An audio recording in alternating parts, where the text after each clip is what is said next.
Hey everyone, welcome back to my channel. Today I'm going to be doing a book review, and that is The Red Queen by Victoria Aveyard. This world is set in a world where there are two groups of people. There are the Reds and the Silvers. The Reds are people who are living in the slums, who are basically poor and have to work in and day out and try to survive basically.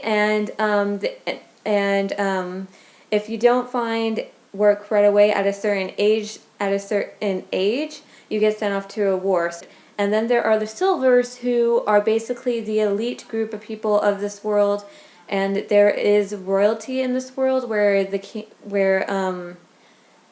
there's basically is a monarchy in this world where there's kings and different houses and princesses and queens. That what makes them stand out from the Reds is that they have powers. So they basically have any different kind of power, from elemental abilities such as controlling water, fire, and like earth, to like being either a healer or control like read people's thoughts, control minds, anything like that. And there are just crazy people in the Silvers, I'm just saying. And then by fate follows a group. And then in the story we follow a girl named Mare, who is a Red, she's basically a thief, and then under circumstances and fate, she finds out that she has powers, and then has to be whisked away and living in the royalty of this world. So overall, I really did love this book. I thought it was a little overhyped to me because there was so much hype around this book, but I overall did enjoy it. I thought it was a great and fantastic book. It is one of my favorites of 2015 that I just loved, and I can't wait to get my hands on the sequel, which I can't freaking believe it's coming out in February. So yeah, and it was so much fun to read. The only thing that I have to say about my reading experience with this book is that it was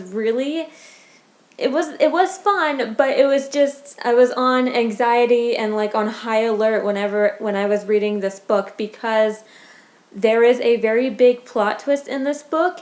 And I'm trying to keep this section spoiled for you, because there is a spoiler section that I'm going to mention later on about the spoilers that happen in this book. But the plot twist in this book kept me so high alert and gave me so much anxiety that I couldn't, sometimes when I was reading the book, I couldn't exactly enjoy it, because I just wanted the plot twist to happen. I was like, oh my god, what's gonna happen? Let's just happen now, just to get it over with. Like, I was just on pure angst reading this book, because huge plot twist that everybody went insane about, and it was crazy finding out in the end what happens in this book. And it's like unexpected. It is unexpected, but since I knew it was happening, it kind of did ruin the experience for me. Like, it wasn't totally spoiled for me, but I kind of knew it was going to happen because of everybody saying the hype about it all. But overall, I really did enjoy it. I did have fun. But there is a big plot twist. I'm not going to say what it was, because if I do, it's going to affect your reading experience, and I do not want that to happen like it did with me. But anyways, back to the book.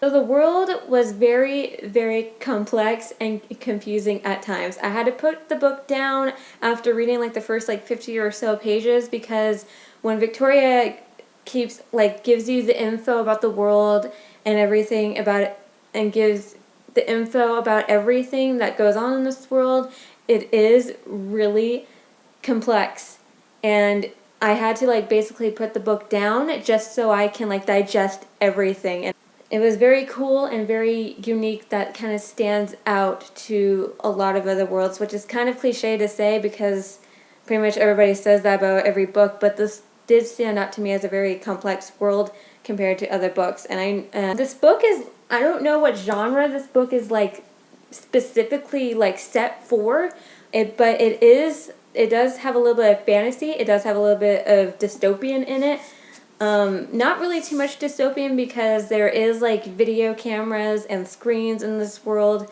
that so it's not really technically dystopian, but it is set in the far off future. But the characters in these books are freaking crazy, insane, and amazing. Mare, the main character, is such a strong character. She has a good head on her shoulders. She cares so much about her family, and she has a good head on her shoulders because she can handle an intense situation well under pressure. The villains, oh my god.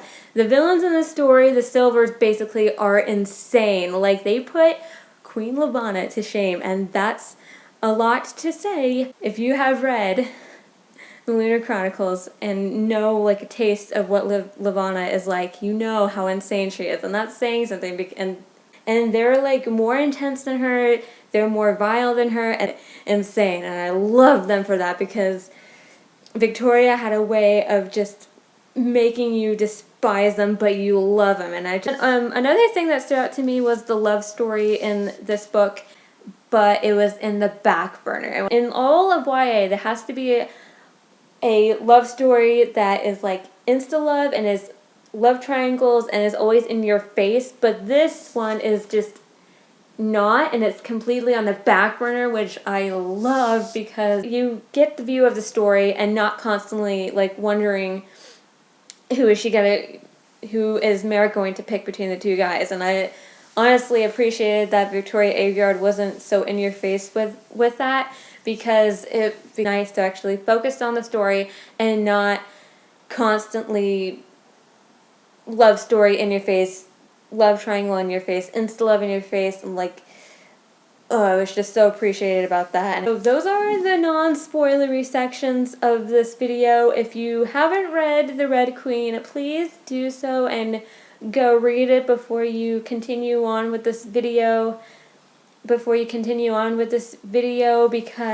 I say some pretty big spoilery things that happen in this book, and trust me, you do not want for me to spoil you. And if you do, oh well, you decided to stay and watch the spoilery sections. Your fault, not mine. Don't blame me. I gave you a clear warning right here, right now. So, bye, spoilery people. Bye. Have a good day, morning, noon, and night. See you soon. Come back and watch my videos, and goodbye. Oh my god. The plot twist. The betrayal. Maven. What the hell? Are you kidding me? Okay, I knew it was going to be... Okay, I knew that the plot twist was a betrayal. So, and I didn't want to expose that in the non-spoilery sections because I was on edge of who was going to be the one to be the betrayer. I was like on my hands and knees of trying to figure out, like, oh my god, who is going to be the one to betray? And I assume it was obviously going to be Mare because she was the main character of the story, but who is going to be the betrayer?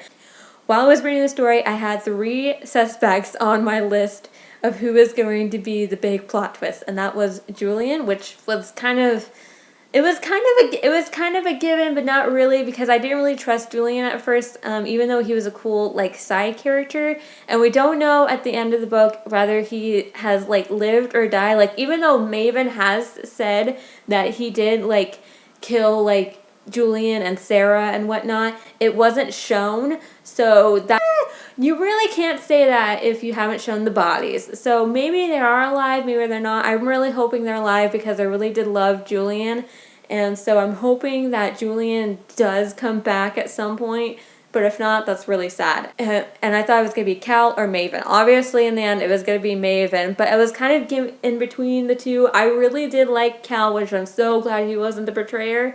Because I loved the love story between Cal and Mare. I loved how right away Cal basically helped Mare, like, not go into conscription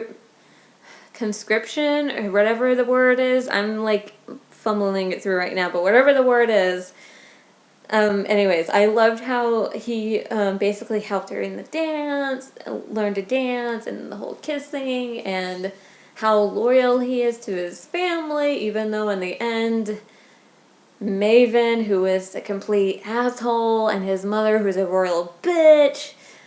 I loved and hate Maven. I was like rooting for Maven the entire time. Like at one point I really did thought it was Maven because Mare was trusting him like to the fullest and was saying all of these nice things about Maven. I was like, he's gotta be it.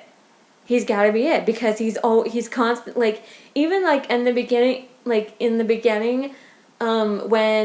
the king basically told Maven like he was gonna marry Mare, he was like not for it, but then right away, bam, he's like it's like, oh, I'm okay with it now. I mean, oh my god, there's just so much and like so much, like I trusted Maven, I really did, like, where he basically like punched her in the face and betrayed her right then and there. And he literally puts Levana to shame. And I'm telling you, if him and Levana got at it, oh my god, that would be a killer battle to watch, and that would have been insane. And if you agree with me, that's fine. If that's cool, and if you don't, it's just my opinion because I know that Maven and his mother combined would just annihilate Levana to shame. Like, it would be wickedly insane to see that. Another thing too that I wanted to say is that I did not catch that Shade was alive. I learned that later on. I obviously learned later on that you can't really prove they're dead unless there's a body involved. And there wasn't really a body involved, and that Shade was alive, and he is also like Mare. Like, he has powers like Mare, and there's just a whole other group of people out there like them, which I thought was insane.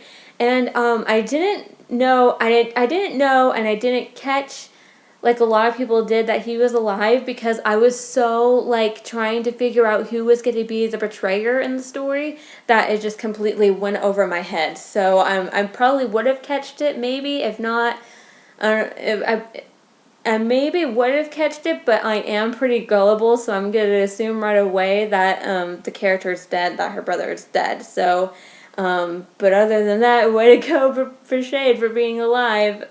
Hopefully you stay alive in this series, buddy. I really love and ship Mare and Cal. I thought they were really, really cute, especially when Cal was teaching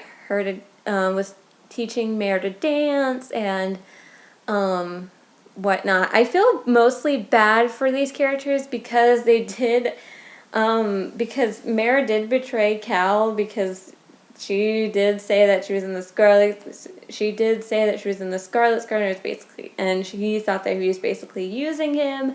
But then, lo and behold, here comes Maven ruining lives and running the kingdom now, and I just thought that was just beyond insane. But conflicted the love triangle between Mare and Cal, between Maven, for Mare to go with, between Cal and Maven, because I thought these characters were very great.